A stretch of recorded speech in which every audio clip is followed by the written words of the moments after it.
Hello and welcome to today's session. I hope you're all doing amazingly well from whichever part of the world you are watching or listening from. Today, I'd like to talk about how to create wellness concepts that resonate and endure.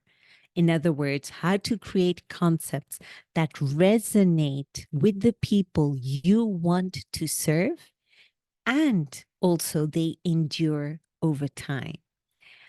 I'm taking my wellness leaders through the second round of my Wellness Asset Academy, and we're just jumping right into the deep end and actually creating the concept off the back. That's the first thing we do when we either work through the Wellness Asset Academy or through my Asset Builder Mentorship Program.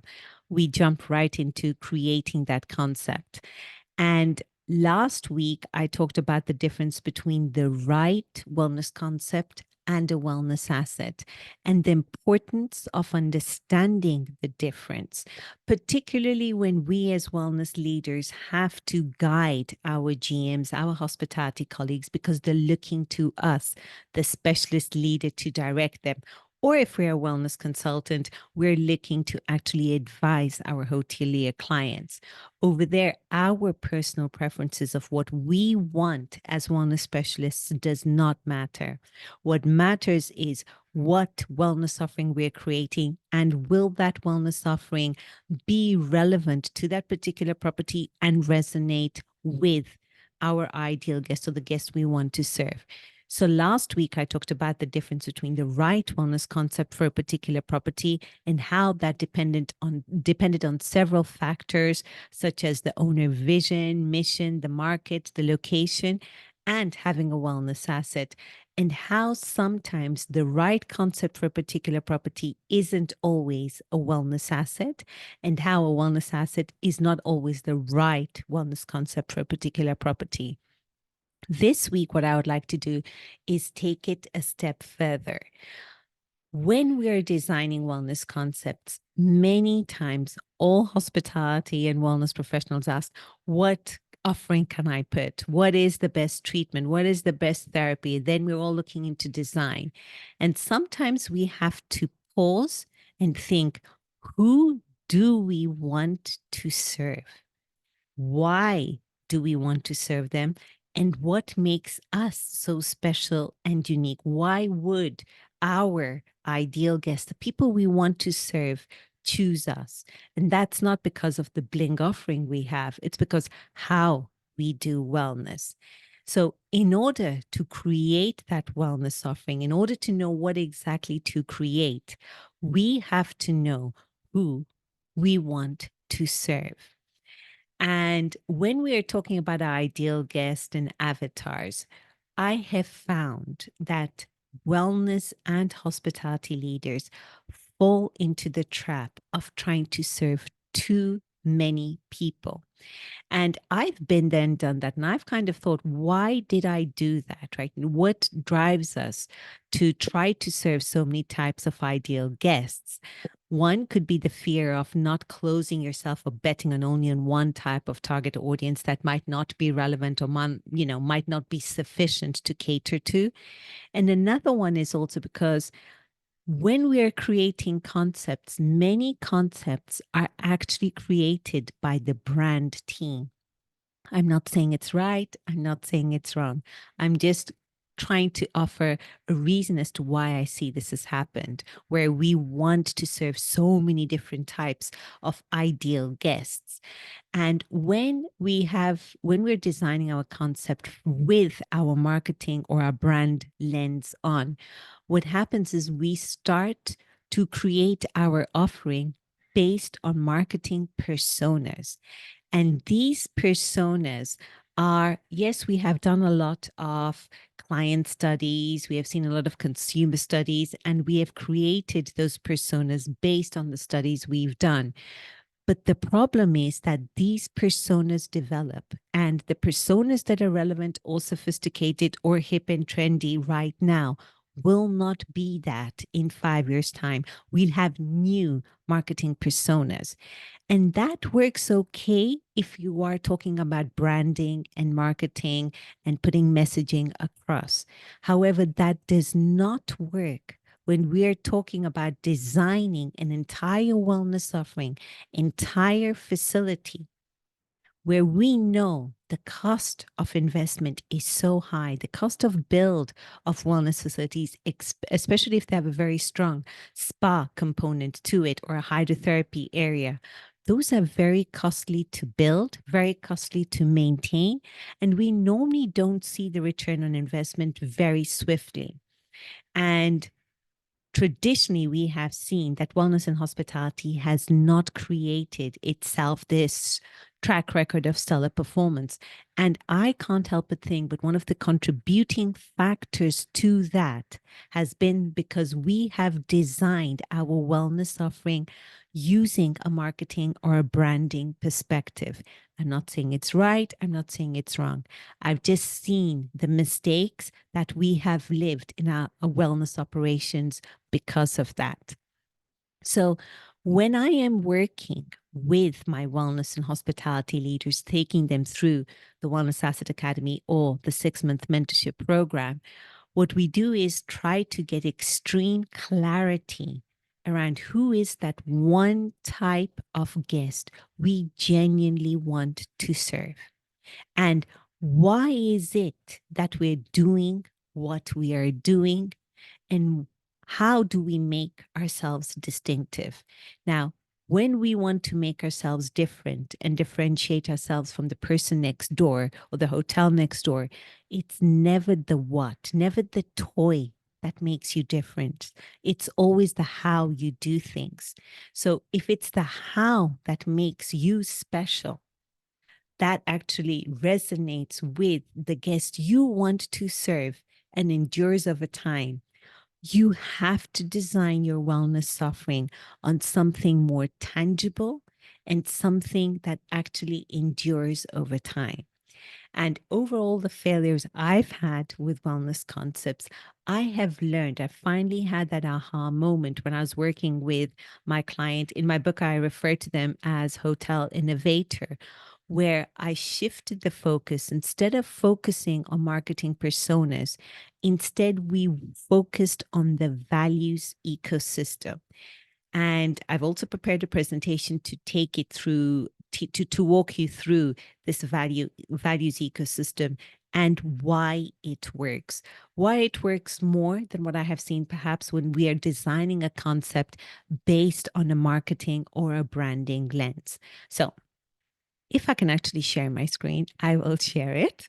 If I manage to do that without getting us totally off screen. Okay, so if for those of you who are listening in and you're not watching, I have up here a Venn diagram, and that is what I call the values ecosystem. And in one part of the circle, we have the values of our avatar. What is it that makes them tick? What is their purpose in life? Now, here we're looking at the avatar in terms of ethos and not in terms of demographics and consumption patterns or circumstances that could change and evolve. Instead, we're going far deeper and understanding what are their values? Why do they do what they do? Why do they buy what they buy? Because today they might buy X because of this value. And tomorrow, maybe because given the information they have, they realize that X is not the best thing to buy. They want to buy Y. So if we are hinging our offering based on their actual values, what exactly makes them tick? What is their core purpose? We will be creating a wellness offering that resonates with them and also endures. We grow with them and we evolve with them, and we don't become irrelevant or obsolete after, let's say, 10 years. So one part of the Venn diagram is our avatar values. Then the other part, another circle, is what I call your company values, your business values. Why do you do what you do? Why do you want to serve these guests with the vehicle that you have chosen? The hospitality or wellness retreat, the hospitality product wellness retreat or wellness offering you want to offer, your why. Now, over here, I'd also want to make a distinction. We're not talking about culture over here. We're going a step further and saying, why exactly are you doing what you are doing? And why are you putting your money here instead of elsewhere? So we're not talking about culture, about attracting our employee culture, but we're talking about our really deep down why. That is our values. Then finally, we have on the third circle, so to speak, of the Venn diagram, what I call your place values. They could be your region, they could be your country, they could be the actual property if it has significance. And place values are incredibly important. I have learned through my failed experiences where I really did get clear who is our avatar. We're also very clear why we did what we did, but sometimes we failed in our place values, and that becomes considerably more difficult when, for example, you're creating urban wellness offerings where it's very difficult to really define that place because you got local clientele who's looking for something very different and perhaps an international clientele looking for something completely different, and then you're like, what, how can I offer quite a diverse segment, different wellness offerings? But even then I have found it critical to define your place. And while I was preparing for this podcast, I remembered an interview I did while I was researching for my book, The Wellness Asset. This was way back in 2020, 2021. And his insights are still incredibly relevant today. I will share after the episode, I will share the link to the article from Dylan Pereira. And he talked about wellness works incredibly well, but it's so important to be relevant with your destination. If your destination or your region is promoting a very, very different message to what you want to promote, that will just make your life a lot harder when you're trying to sell your wellness offering or your wellness retreat. So I'm not saying it's a be all and or an end all. That said, it is a very important component in order to make your marketing easier, in order to align with your destination, and to get your return on investment. So, this is what I call your values ecosystem. And we get quite clear who we're serving, what are their values, then we're clear as to our values. Why are we doing what we're doing? Why this and not anything else? And this is, again, values driven answer, not in terms of financial feasibility. And then we look at what is relevant to this place. What makes this relevant to the space? For example, you wouldn't go to Ibiza to experiment the Maldives, or you wouldn't go to Benidorm to experience Thailand, right? You want to make sure that when you're going to a destination, whatever you offer is relevant to that destination. So here is something I have found that helps hinge um, our kind of offering on something more substantial and something more enduring. And also, when we go down that valley of despair and into the river of misery, we always, no matter how experienced you are, you will always go through that when it comes to a new offering that you're rolling out. We have to go past that river of misery. We have to fine tune things that aren't quite working before we actually see the success. And what helps us keep our nerves, or what helps us keep ourselves on track when we are in this valley of despair, going right into the river of misery, is our values ecosystem, is being really clear who am I serving? Who do I genuinely want to serve? What are they looking for? And why am I doing what am I doing? What I'm doing? And what is relevant to my location? What makes sense to my place, to my property? And this unique values ecosystem, this is what genuinely makes you very, very unique. You get incredibly clear as to your values, which makes it considerably easier to find the right people to serve your guests. You're also signaling to your right ideal guest. You're signaling, you're being very clear and concise and speaking directly to them. Because one thing I've learned is that if we attract guests that we do not want to serve, in other words, the wrong type of guest, we repel the right type of guest. I have seen that happen time and again in my spas that I have managed, in my wellness facilities that I've managed, in hotels that I've worked. When we attract the wrong clientele because we've put prices down or whatever the reasons are, we actually repel the very guests we want to attract. And also, being who we are is incredibly important. We are in the location we are. We need to be part of the location. And as our location and destination evolves, we want our property and our offering to also evolve subtly along with the destination.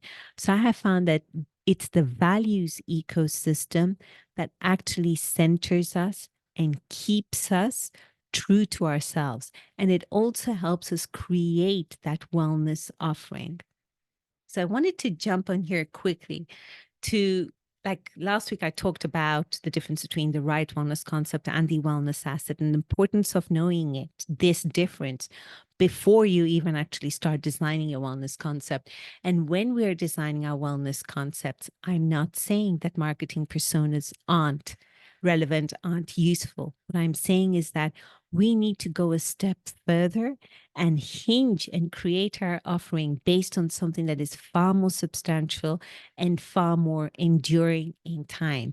And I have found what works is having very clear your values ecosystem. Why do you do what you do? Who do you genuinely want to serve? And how do you want to also show up in your own market, in your own destination, and give it the justice that you want? And I'm still looking through my notes. I have one or two things I wanted to mention. Um, so we've got clear our wellness, the right wellness concept, the wellness asset, our values ecosystem. And then from there, that is when we're actually going to create our offering. And when we create our offering, there might be different scenarios of offerings that could speak to this particular wellness offering for this particular values ecosystem that we have, which is fair enough. So the importance here is to understand that when we're creating our wellness concept, there are different layers. They're understanding what is the right wellness concept, what is the wellness asset, what is your values ecosystem, and from there you will flesh out probably one or two different scenarios of wellness offerings that speak to both the values ecosystem, or whether you think about that right wellness concept or that the wellness asset. So there are kind of three different layers we work on when we're actually creating our wellness concept. And then once we're clear with which set of offerings make sense, we start to stress test them. That is when we put the numbers in. That's when we see what actually makes business sense. And that is something I'll be talking about next week. And on that lovely note, I wish you all a beautiful day ahead. Take care now.